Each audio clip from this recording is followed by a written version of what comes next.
We decided to touch base with some of the guests who have indulged us with numerous chats over the last several years, online and offline. Needless to say, all of them have been equally enriching. And one such guest has always been Mr. Sanjiv Goenka, Chairman of CESC. Mr. Goenka, thank you so much, not just for joining us today, but over the last many years as well.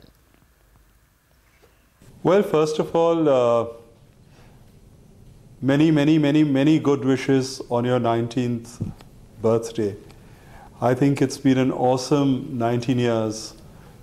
CNBC has actually redefined the way economic and business news is presented in the country. And I think it's become so much a part of each corporate's daily life that we now sometimes wonder what we did when CNBC did not exist. Mr. Goenka, those are very generous words, and we will try and live up to those expectations that you have put forth for us. Thank you very much. But before we get discussing your business, let me get the hygiene question out of the way. Any update at all about the listing date of the demerged entities, and have you received the West Bengal electricity regulator's approval for the demerger of the power business? Okay, I think we should be looking at listing fairly soon. I think we are just awaiting the final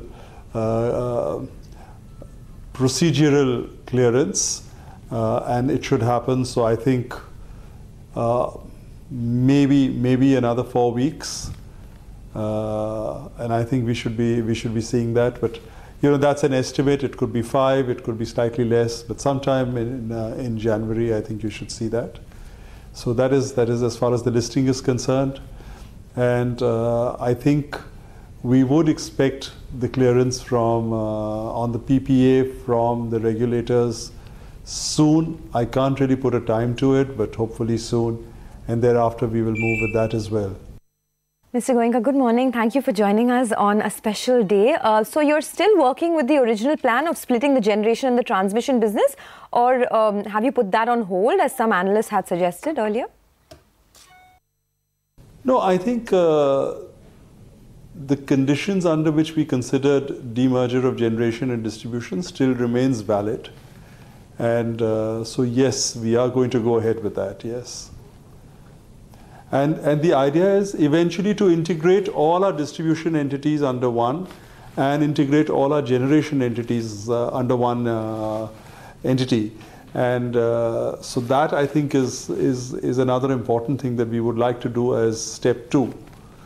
So we have distribution franchises in Rajasthan, we have distribution in Greater Noida, and I think we've just bid for another distribution franchise in Maharashtra. So I think we would like to integrate all our distribution entities under one roof, under one management, so that you can actually pool in resources, you can get best practices, and likewise for generation. Mr. Goenka, I know your heart is set on distribution business, and I'll come to it in a bit. But, on your power generation, you'd mentioned that you're neither looking for capacity expansion, nor are you looking to buy stressed assets. Then what will you do with the annual cash? I mean, where is the growth going to come from? Okay, so you talk about the distribution later, but that's where the growth is going to come from. And that's why the need for a separate distribution entity, because that is where almost all the growth is going to go in from. And as far as generation is concerned, we will add capacity only to the extent that our distribution zones need power. So our generation strategy will be backed by our own distribution rather than depending on any other DISCOM. So it's not that there will be no growth in generation, but there will be limited growth in generation. Okay. So now about what you call the growth driver, your distribution business. Are you looking to bid for more distribution franchises? How have the Rajasthan elections impacted the AT&C losses over there? Well, the Rajasthan business is finally showing traction.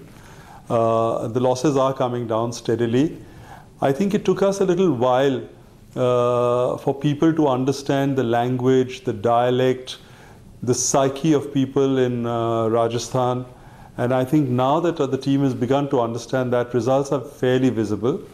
And of course, when there are elections, then, you know, all activities of preventing pilferage, etc., comes on a pause. So hopefully soon it will resume. But yes, that's now seeing it's completely getting on track, and we're fairly optimistic about the coming year in terms of the Rajasthan franchise. And Maharashtra, we've put in a bid for one zone. Let's see, I think we should know in the next 15 days, fingers crossed. Okay, all the best with that. You mentioned pilferage. So how has it impacted financials, and will you have to defer your profit break-even target because of that?